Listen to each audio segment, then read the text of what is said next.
Hello' everyone, welcome back to my channel. পুনৰ মই আপোনালোক সকলোকে মোৰ অন্য এটা নতুন ভিডিঅ'লৈ স্বাগতম জনাইছোঁ। আজি মই বনাবলৈ ওলাইছোঁ মুৰ্গী মাংসৰ এটা ৰেচিপি, যিটোত মই কোনো ধৰণৰ মছলা, হালধি গুড়া আৰু ৰং গুড়া ইউজ নকৰোঁ। আহকচোন ভিডিঅ'টো আৰম্ভ কৰোঁ। মই আজি বনাবলৈ ওলাইছোঁ মুৰ্গী মাংস। মুৰ্গী মাংস আৰু তেজপাত, লগতে পিঁয়াজ 5টা মই মিহিকৈ কাটি লৈছোঁ। আনফালে কেৰাহীটো গৰম হ'লেই এতিয়া মই অলপ চফলা দিম। আপোনালোকে মিঠাতেল দিও বনাব পাৰে। মই আজি মাংসত কোনো ধৰণৰ মছলা আৰু হালধি গুড়া মই ইউজ নকৰোঁ। আজি মই অকল পিঁয়াজতেই বনাম। আপোনালোকে স্কিপ নকৰাকৈ ভিডিঅ'টো চাই যাওক। তেলখিনি গৰম হৈছে, এতিয়া মই চেনি 1 চামুচ দিছোঁ আৰু চেনিখিনি মই অলপ ৰঙা হ'বৰ বাবে থৈ দিম। ৰঙা হ'বলৈ বেছি সময় নালাগে, কাৰণ তেলখিনি গৰম হৈ আছে ৰঙা হ'লেই। আৰু মই এতিয়া দিছোঁ তেজপাত আৰু লগতে দিম মই এতিয়া কাটি লোৱা পিঁয়াজখিনি।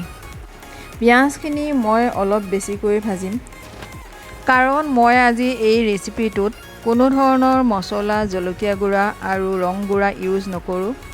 গতিকে মই অলপ বেছি সময় ভাজি ল'ব লাগিব। পিঁয়াজখিনি অলপ ৰঙা হৈছেই আৰু অলপ সময়ৰ বাবে ভাজি ল'ব লাগিব। পিঁয়াজখিনি বেছিকৈ ভাজি ল'লেহে মাংসৰ কালাৰটো ধুনীয়া হয়। আৰু আপোনালোকে যদি আগতে এনেকৈ বনোৱা নাই, তেতিয়াহ'লে এই ভিডিঅ'টো চাই বনাই চাবচোন, কেনেকুৱা পাই জনাব। পিঁয়াজখিনি ৰঙা হ'লেই আৰু মাংসখিনিও মই এতিয়া দি দিছোঁ। মাংসখিনি মই ভালকৈ পিঁয়াজখিনিৰ লগত মিক্স কৰি দিছোঁ। মাংসখিনি অলপ সময়ৰ বাবে ভাজি ল'ব লাগিব। আৰু মই এতিয়া দিম নিমখ। নিমখটো মই সোৱাদ অনুসৰিয়েই দিম।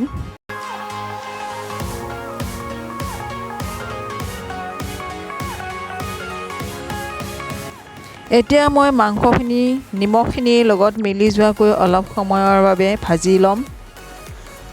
আৰু মই এতিয়া এখন ঢাকনিৰে মাংসখিনি ঢাকি দিম, আৰু তেতিয়া মাংসখিনি অলপ সোনকালে সিজিব।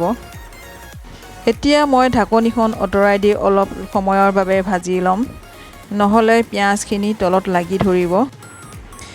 মাংসখিনি অকণমান ৰঙা হ'ব ধৰিছে, গতিকে আৰু বেছি ৰঙা হ'বৰ কাৰণে মই আৰু অলপ সময় ভাজি ল'ব লাগিব।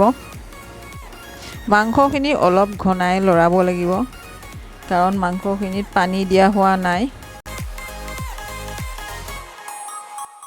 মাংসৰ এই ৰেচিপিটোত মাজে মাজে অলপ পানীও দিব লাগে, তেতিয়াহে মাংসখিনি ভিতৰলৈকে সিজিব। মই এতিয়ালৈকে পানী দিয়া নাই, কাৰণ পানী দিবৰ সময় হোৱা নাই, আৰু অলপ পিছতে পানী দিম। আপোনালোকে ভিডিঅ'টো স্কিপ নকৰাকৈ চাব। আৰু এতিয়া অলপ মই পানী দিছোঁ, আৰু লগতে মই ঢাকোনখনো লগাই দিম। পানীখিনি দিয়াৰ পিছত অলপ মাংসখিনি লৰাই দিব লাগে। ঢাকোন দিয়া হৈ গ'ল। আনফালে এটা কুকাৰত মই ভাতটো বহাই দিছোঁ।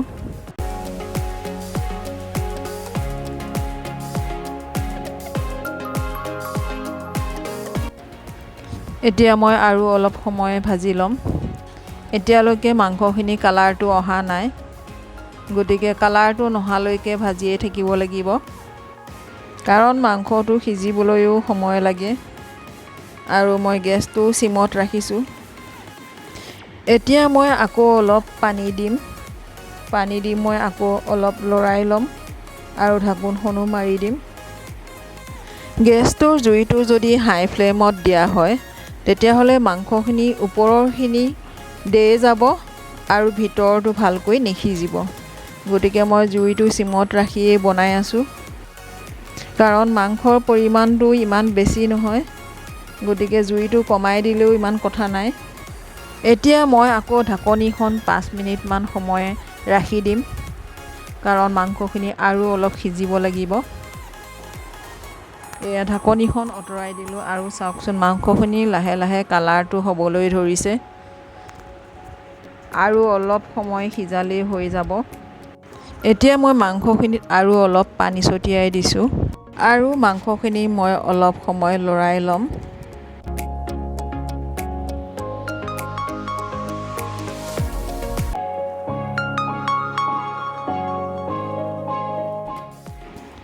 আৰু এতিয়া মই আকৌ ঢাকনিখন দি দিছোঁ আৰু 5 মিনিট সময় এনেকৈ ৰাখি দিম। আকৌ মই ঢাকনিখন আঁতৰাই দিছোঁ আৰু মাংসখিনি চাওকচোন, কালাৰটো আৰু অলপ গাঢ় হ'ব ধৰিছে।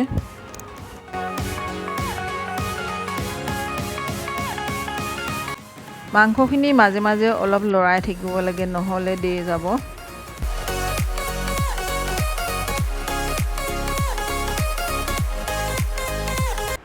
এয়া চাওকচোন, মাংসৰ পৰাও ধুনীয়াকৈ তেলটো ওলাইছে। বেছি সময় নাই আৰু মাংস ৰেডি হ'বৰ হৈছেই। আপোনালোকে ভিডিঅ'টো চাই যদি ভাল পায় তেতিয়াহ'লে লাইক, কমেণ্ট, শ্বেয়াৰ কৰিব আৰু ছাবস্ক্ৰাইব কৰিবলৈ নাপাহৰিব। এয়া মোৰ মাংস ৰেডি হৈ গৈছে।